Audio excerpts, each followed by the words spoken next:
This is Hidden Killers with Tony Brueski. Here now, Tony Brueski. There's a certain type of person who confuses control with peace. They don't want quiet, they want submission. The world is supposed to stay exactly as they like it. No disruptions, no noise, no reminders that other people exist outside their personal movie. We typically call them narcissists because in the world of true crime, all roads lead to narcissism. You've met them. Maybe you've worked with one. Maybe you've lived next door to one. Maybe there's one in your family. Maybe you're married to one. Maybe your child is one. Maybe your parents are one. We relate to pieces like this, The Perfect Neighbor on Netflix, because people like this are everywhere. And they're blissfully unaware of the kind of monsters that they are. The type who takes a child's laughter as an act of aggression, who's offended by the sound of someone else's joy. That's the person this story is about. Not a monster hiding in the shadows, not a career criminal, just a woman with a door, a gun, and an ego so fragile that reality itself became an intrusion. In June of 2023, A.J. Owens, 35 years old, mother of four, knocked on her neighbor's door in Ocala, Florida. She was there to ask a question any mother would ask. Why did you throw something at my kid? Her neighbor, 58-year-old Susan Lawrence, didn't open the door. Okay? She didn't speak. Okay? She didn't call out or wait for police either. She fired one shot through the locked door and killed her. You know, like you do when a mom, your neighbor, is knocking on your door after you've thrown something at a child of hers. A single pull of a trigger turned years of petty conflict into tragedy. But this didn't begin that night. This started years earlier when a narcissist decided that other people living their lives was a personal attack.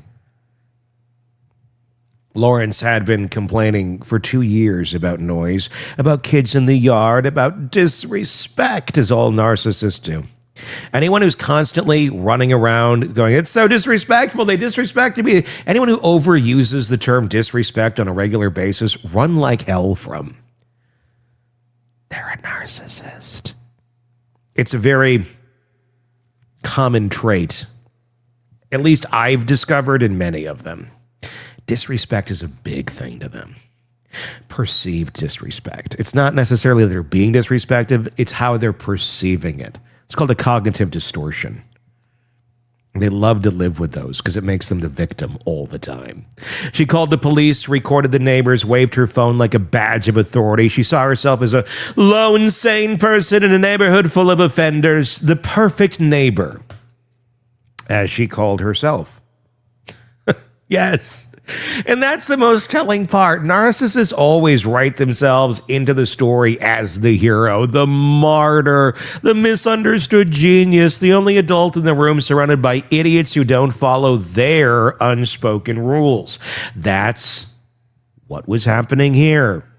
This wasn't fear. It was grievance disguised as fear. You can hear it in the tone of her past calls to police. Self-righteous, wounded, overinflated. She wasn't asking for help. She was demanding validation. Psychologically, this is what we call narcissistic distortion of threat perception. It's when the ego becomes so dominant that discomfort feels like danger. When someone else's independence feels like defiance. It's the same mental wiring that makes a controlling spouse jealous when their partner laughs at someone else's joke. To them, every deviation is betrayal. Every sound outside their control is disrespect. Now multiply that mindset by 2 years of isolation, constant rumination, and the presence of a firearm. You get a person who feels both persecuted and powerful, kind of a lethal mix. The irony is narcissists often believe they're peacekeepers. I just want things calm. And yes, I'm using my Donna Adelson voice. I just want respect. But what they mean is, I want the world silent unless it's applauding me. And when the world doesn't comply, they escalate. They call the police. They make scenes. They weaponize rules, noise ordinances, homeowners associations. They use institutions to enforce their emotional reality. And it's just theirs. But hey, to them, that's all that matters. Every time an officer came out to listen to one of Lawrence's complaints, it reinforced her sense of authority. In her mind, the system agreed, I'm right, and they are wrong.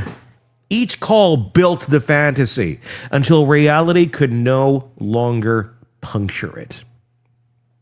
Now, AJ's children, real people with lives, dreams, laughter, became background noise in that fantasy. They weren't kids anymore. They were symbols of disrespect. And to a narcissist, disrespect feels existential. It is intolerable. Oh my God, it's intolerable to them. So the night she fired that gun, it wasn't out of sudden panic. It was the conclusion of a long story she'd already written in her head.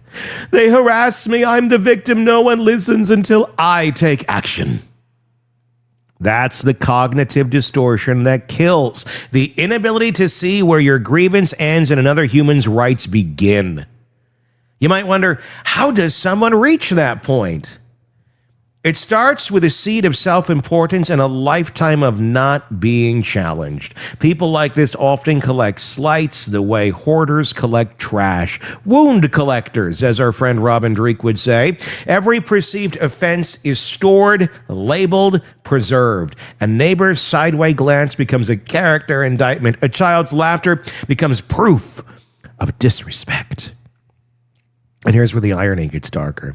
Narcissists are almost always miserable. They're obsessed with control because the world constantly reminds them they don't have it. They crave validation but reject empathy. They want peace but generate chaos. They are the architects of their own unrest, and they're utterly clueless to all of this. If you live next to one, you already know the feeling. The subtle dread when you pull into your driveway and see them watching through the blinds. The way you lower your voice in your own yard. The way a simple good morning feels like stepping on a landmine. You adapt because they don't. You compromise because they won't. That's how their delusion grows. And eventually, if no one intervenes, they believe their right to enforce their rules by any means necessary. Lawrence's world had shrunk to the size of her paranoia.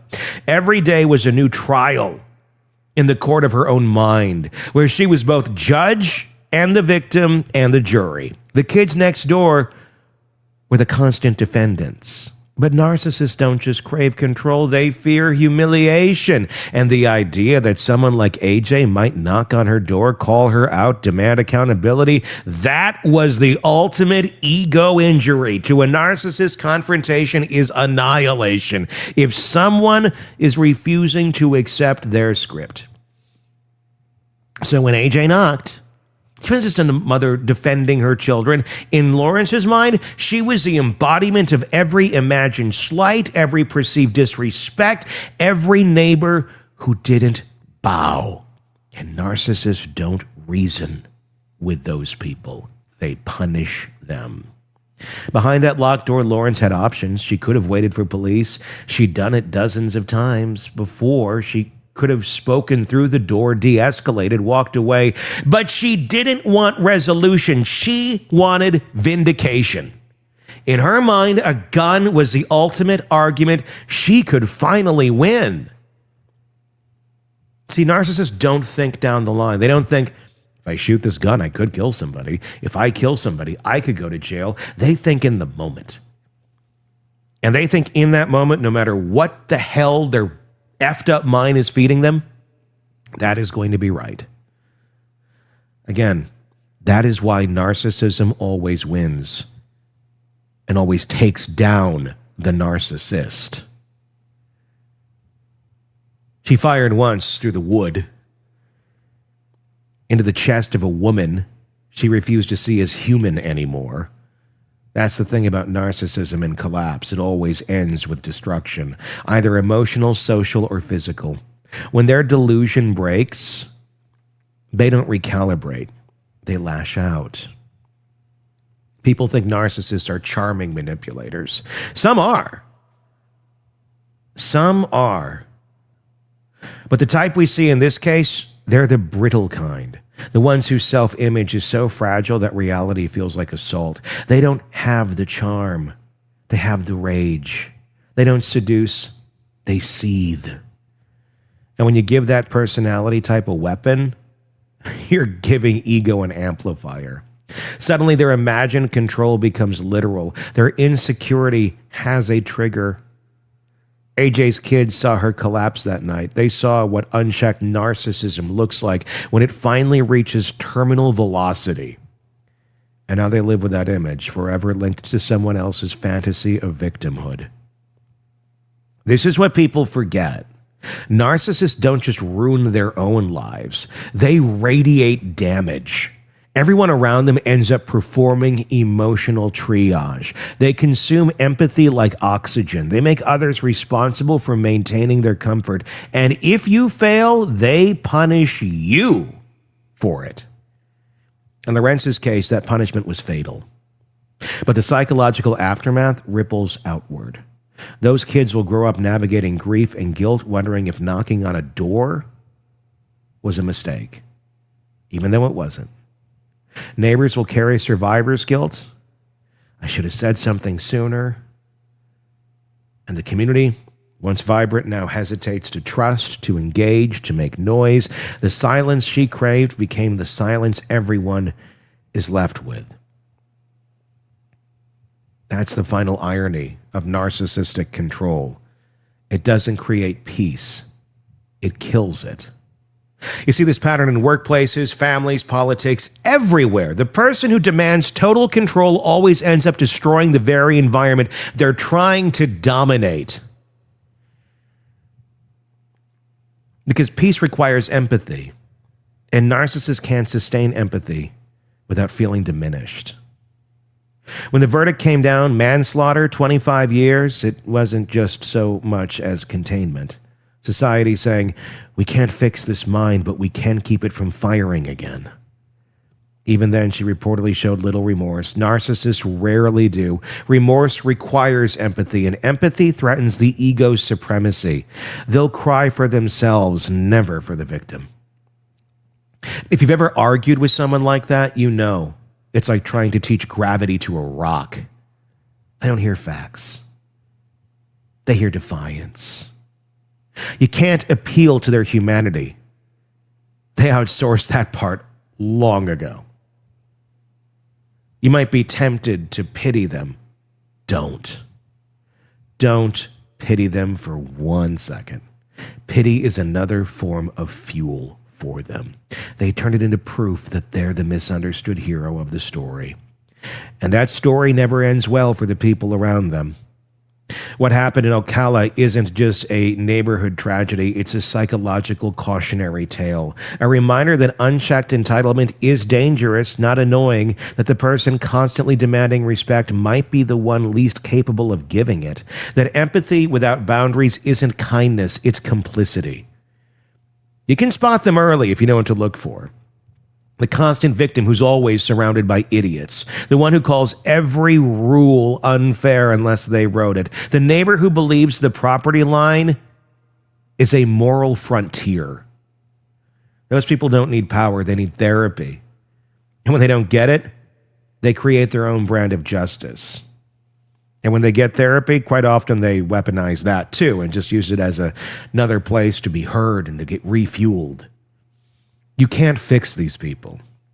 You can't. There is no fixing a narcissist. A.J. Owens never imagined that knocking on a door could end her life because normal people don't think that way. But narcissists aren't normal people. They don't live in a shared world. They live in a curated simulation where their feelings are facts and everyone else is disposable. So yes, it's tempting to label this as paranoia or fear, but fear is reactive. This was deliberate. It was a culmination of a long campaign of control. Lawrence wanted quiet. Now she's got it. 25 years of it. But peace? She'll never have that, because peace requires self-awareness, and that's the one thing a narcissist will never tolerate. So what do we take from this? Maybe it's a warning about who we empower, who we excuse, and who we let dominate the spaces we share. Or maybe it's simpler.